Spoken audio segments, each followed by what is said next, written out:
बिस्मिल्लाहिर्रहमानिर्रहीम। अस्सलाम वालेकुम स्टूडेंट्स, कैसे सब लोग ठीक हैं। आज हम इस वीडियो में ग्राफ थ्योरी का सबसे इम्पोर्टेंट कंसेप्ट को समझेंगे और इस वीडियो में हम डिस्कस करेंगे कि वाक क्या होता है, ट्रेल क्या होता है और पाथ क्या होता है। इसी तरह closed walk, circuit, simple circuit क्या होता है। ये तमाम डेफिनेशंस आज हम इस वीडियो में एग्जाम्पल्स के साथ डिस्कस करेंगे। तो सबसे पहले हम डिस्कस करते हैं कि वाक क्या होता है। देखें वाक की definition, let G be a graph. G हमारे पास है ग्राफ है एंड स्मॉल वी डब्ल्यू belong to capital V of G. तो देखें जी, ये जो स्मॉल वी और डब्ल्यू है ये इस ग्राफ जी के वर्टिसेस हैं और कैपिटल वी ऑफ जी ये बेसिकली एक नॉन एम्प्टी सेट है और इस नॉन एम्प्टी सेट के अंदर इस ग्राफ जी के जितने भी वर्टिसेस हैं वो इस नॉन एम्प्टी सेट के अंदर बिलोंग करते हैं। A walk from V to W is an alternating sequence of adjacent vertices and edges of G. वाक जो है वो बेसिकली एक अल्टरनेटिंग सीक्वेंस है of adjacent vertices and edges of G. देखें अब यहां से क्वेश्चन अराइज होता है कि एडजेसेंट वर्टिसेस क्या होते हैं और एडजेसेंट एजेस क्या होते हैं। देखें हम एडजेसेंट वर्टिसेस और एडजेसेंट एजेस को एक एग्जांपल के साथ समझते हैं। ये हमारे पास एक ग्राफ है, तो इस ग्राफ में आप देखें अगर मैं आपसे पूछूं कि V1 और V4 ये दोनों वर्टेक्स आपस में एडजेसेंट हैं या नहीं, तो आपका क्या जवाब होगा? आपका जवाब होगा यस, क्योंकि V1 और V4 जो हैं ये दोनों वर्टेक्स आपस में डायरेक्टली कनेक्ट है। दो या दो से ज्यादा वर्टेक्स आपस में एडजेसेंट उस वक्त होते हैं जब वो आपस में डायरेक्टली कनेक्ट हो, ठीक है ना। इसी तरह से अगर मैं आपसे पूछूं कि V1 और V3 क्या ये आपस में डायरेक्टली कनेक्ट हैं, तो आपका जवाब होगा नो। इस वजह से V1 और V3 जो हैं ये आपस में एडजेसेंट नहीं है, ठीक है ना। इसी तरह हम एजेस की बात करते हैं कि एजेस एडजेसेंट कब होते हैं। तो देखें दो या दो से ज्यादा एजेस एडजेसेंट उस वक्त होते हैं जब हमें उन एजेस का कोई ना कोई कॉमन एंड पॉइंट मिल जाए, ठीक है ना। तो देखें अगर मैं आपसे कहूं कि E1 एज और E3 एज ये दोनों आपस में एडजेसेंट हैं, तो आपका जवाब होगा यस, क्योंकि इन दोनों एज का जो कॉमन एंड पॉइंट है वो ये वाला है, ठीक है ना। यानी कि हमें कॉमन एंड पॉइंट मिल गया है, तो इस वजह से ये दोनों एजेस जो हैं ये एडजेसेंट एजेस हैं, ठीक है। इसी तरह अगर आप देखें E1 और E2 ये दोनों एज जो हैं ये एडजेसेंट एजेस नहीं है, क्योंकि इनका कोई कॉमन एंड पॉइंट नहीं है, ठीक है ना। तो ये था कंसेप्ट एडजेसेंट वर्टिसेस और एडजेसेंट एजेस का, ठीक है। तो इसी तरह हम बात करते हैं trivial walk. A trivial walk from V to V start and ends at V। Trivial walk वो होते हैं जिसका स्टार्टिंग और एंडिंग पॉइंट सेम हो, ठीक है ना, जो सिंगल वर्टेक्स पर कंसिस्ट हो। तो इसी तरह देखें ये हमारे पास ग्राफ है और ये जो हमारे पास W2 वाक है ये एक ट्रिवियल वाक है, क्योंकि ये सिंगल वर्टेक्स पे डिफाइंड है, ठीक है ना। और इसको आप इस तरह भी कह सकते हैं कि जो आइसोलेटेड वर्टेक्स पे डिफाइंड वाक होगी वो ट्रिवियल वाक होगी, ठीक है ना। इसी तरह ये जो वाक हमारे पास है ये भी, इसको आप देख सकते हैं, ये वाक की एग्जाम्पल है। और बेसिकली जब आप एक पॉइंट से किसी दूसरे पॉइंट की तरफ जा रहे होते हैं तो आप वाक कर रहे होते हैं, ठीक है ना। और वाक के अंदर वर्टिसेस और एजेस जो हैं वो रिपीट हो सकते हैं, इन पे कोई इंस्ट्रक्शन नहीं होती, ठीक है। तो ये दोनों एग्जाम्पल आप देख सकते हैं, ठीक है ना। नेक्स्ट हमारे पास है trail. A trail from V to W is a walk from V to W that does not contain a repeated edge. वो कह रहा है कि जो ट्रेल है ना वो एक वाक है, ठीक है ना, एक ऐसी वाक जिसमें कोई एज रिपीट ना हो, ठीक है, जिसमें एज रिपीट ना हो। तो आप इस वाक को देखें, क्या इस वाक के अंदर एज रिपीट तो नहीं हो रहा। देखें E1 एज एज रिपीट हो रहा है, इसका मतलब है ये जो वाक है ये ट्रेल नहीं है, ठीक है ना। ये बात आपने याद रखनी है कि ट्रेल के अंदर एज रिपीट नहीं होना चाहिए, ठीक है, एज रिपीट नहीं होना चाहिए। इसी तरह आप देखें कि W2 ये वाक है जो सिंगल वर्टेक्स भी डिफाइंड है, ठीक है। ये एक ट्रिवियल वाक है, ये एक ट्रिवियल वाक है। इसी तरह W3 ये एक वाक है, ठीक है, और ये भी एक ट्रेल है, ठीक है ना, ये एक ट्रेल है, और ये जो ट्रिवियल वाक थी ये भी एक ट्रेल है, ठीक है। इसको आप ट्रिवियल ट्रेल भी बोल सकते हैं, ठीक है ना। नेक्स्ट हमारे पास है path. A path from V to W is a trail that does not contain a repeated vertex.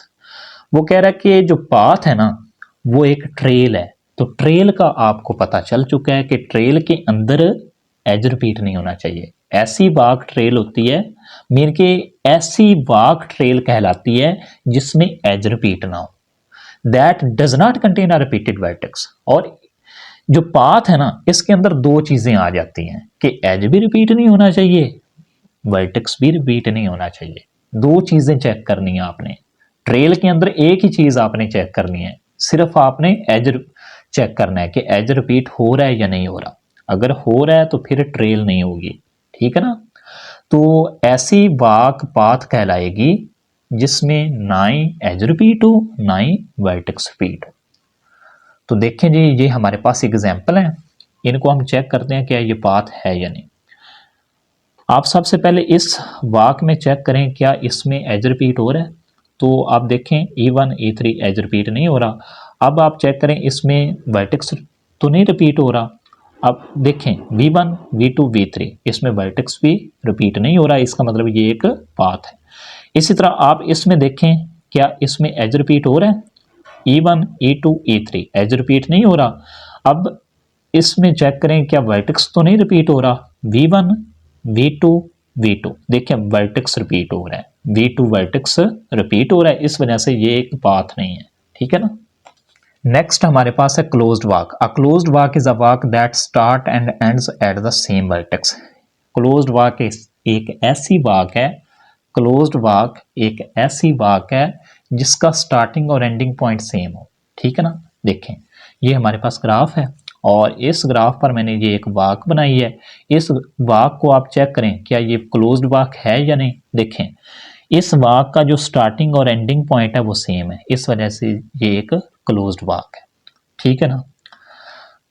इसी तरह देखें G circuit. A circuit is a closed walk that contain at least one edge and does not contain a repeated edge. वो कह रहा है कि circuit जो है ना वो एक क्लोज्ड वाक है, ठीक है ना। क्लोज्ड वाक का आपको पता है कि फर्स्ट और लास्ट जो वर्टेक्स है वो सेम होना चाहिए और इसमें एज भी रिपीट नहीं होना चाहिए, तो फिर जो हमारे पास वाक होगी वो एक सर्कट कहलाएगा। देखें आप इसी एग्जाम्पल को देखें, इसी वाक को देखें कि फर्स्ट और लास्ट वर्टेक्स तो सेम है, मीन कि ये एक क्लोज्ड वाक है। पहली कंडीशन तो इसकी सेटिस्फाई हो रही है। दूसरी कंडीशन आपने चेक करनी है क्या इसमें एज तो रिपीट नहीं हो रहा। देखें E1 E2 E3 E4 इसमें एज रिपीट नहीं हो रहा है, इसका मतलब है ये एक सर्किट है। इसी तरह सिंपल सर्किट कौन सा होता है, सिंपल सर्किट भी एक सर्किट है। सर्किट का आपको पता चल चुका है कि सर्किट बेसिकली एक क्लोज्ड वाक होती है जिसका फर्स्ट और लास्ट पॉइंट सेम होता है, मीन के फर्स्ट और लास्ट वर्टेक्स सेम होता है और उसमें एज रिपीट भी नहीं होता। और सिंपल सर्किट में एक नई चीज़ आ जाती है कि उसका जो फर्स्ट और लास्ट वर्टेक्स होता है ना वो सेम हो, उसके अलावा कोई भी वर्टेक्स रिपीट नहीं होना चाहिए, ठीक है ना। उसके अलावा कोई भी वर्टेक्स रिपीट नहीं होना चाहिए। तो देखें आप इसी वाक को देख लें कि फर्स्ट और लास्ट जो वर्टेक्स है वो सेम है, इसके अलावा जितने भी इसमें वर्टेक्स हैं वो रिपीट नहीं हो रहे। देखें V2 V3 V4 ये रिपीट नहीं हो रहे, तो इसका मतलब है ये एक सिंपल सर्किट भी है, ठीक है ना। अब नेक्स्ट हमारे पास ये एक एग्जाम्पल है, check whether the following walk are trail path closed walk circuit और सिंपल सर्किट। हमने हमारे पास ये एक वाक गिवन है, तो इस वाक को हमने चेक करना है क्या ये ट्रेल है। तो देखें आप इस वाक में चेक करें क्या एज तो रिपीट नहीं हो रहा, क्योंकि ट्रेल के अंदर हम एज चेक करते हैं कि आया कि इसमें एज रिपीट हो रहा है या नहीं। तो देखें E2 E3 E4 E6 E1 इसमें एज रिपीट नहीं हो रहा, ये एक ट्रेल है, ठीक है। इसी तरह पाथ के अंदर दो कंडीशन थी, हमने वर्टेक्स भी चेक करना होता है, एज भी चेक करना होता है। तो एज तो रिपीट नहीं कर रहा, अब वर्टेक्स चेक करते हैं, V2 V3 V4 V5 V1 V2। अब देखो फर्स्ट और लास्ट जो वर्टेक्स है वो तो सेम है, लेकिन फर्स्ट और लास्ट के अलावा जितने भी इसमें वर्टेक्स हैं वो रिपीट नहीं कर रहे, तो इसका मतलब है ये पाथ है, ठीक है ना। और ये क्लोज्ड वाक भी है। क्लोज्ड वाक का यही मतलब होता है कि फर्स्ट और लास्ट जो वर्टेक्स है वो सेम होना चाहिए। इसी तरह सर्किट जो है वो, सर्किट में सबसे पहले क्लोज्ड वाक होना लाजमी है और उसमें एज रिपीट नहीं होना चाहिए, तो वो दोनों कंडीशन सेटिस्फाई कर रहा है, इसका मतलब ये सर्किट भी है और सिंपल सर्किट भी ये है, ठीक है ना। इसी तरह नेक्स्ट हमारे पास ये आपके लिए असाइनमेंट है, ठीक है ना। आपने इस वाक को चेक करना है, क्या ये ट्रेल है, पाथ है, क्लोज्ड वाक है, सर्किट है या सिंपल सर्किट है, इसको आपने खुद चेक करना है, जिस तरह से हमने इस वाक को चेक किया है, ठीक है ना। अब नेक्स्ट हमारे पास ना कुछ एमसीक्यूज पॉइंट ऑफ व्यू के लिहाज से कुछ इंपॉर्टेंट पॉइंट्स हैं। Every simple circuit is always a closed walk, कि हर सिंपल सर्किट जो है वो क्लोज्ड वाक होता है। Simple circuit is always a circuit, simple circuit हमेशा सर्किट होगा। सर्किट मे और may not B simple circuit, जो सर्किट है ना वो मे और मे नॉट बी, मतलब सिंपल सर्किट हो भी सकता है, नहीं भी हो सकता। एवरी ट्रेल मे और मे नॉट बी पाथ, कि हर ट्रेल जो है वो ज़रूरी नहीं कि पाथ हो, लेकिन every path is always a trail, लेकिन हर जो पाथ है ना वो ट्रेल लाजमी होगा, ठीक है ना। Isolated vertex is always a closed walk and trail, isolated vertex है वो हमेशा क्लोज्ड वाक भी होगा और ट्रेल भी होगा, ठीक है। एवरी क्लोज्ड वाक मे और मे नॉट बी सर्किट, हर क्लोज्ड वाक ज़रूरी नहीं कि सर्किट हो, ठीक है ना। तो स्टूडेंट्स ये हमारे पास कुछ इंपॉर्टेंट पॉइंट्स थे जो एमसीक्यूज पॉइंट ऑफ व्यू के लिहाज से बहुत ज़्यादा इम्पोर्टेंट है, तो आप इनको लाजमी याद करिएगा, ठीक है। तो स्टूडेंट्स अगर आपको हमारी वीडियो अच्छी लगे तो वीडियो को लाइक करें और चैनल को लाजमी सब्सक्राइब करें। थैंक यू फॉर वॉचिंग, अल्लाह हाफिज़।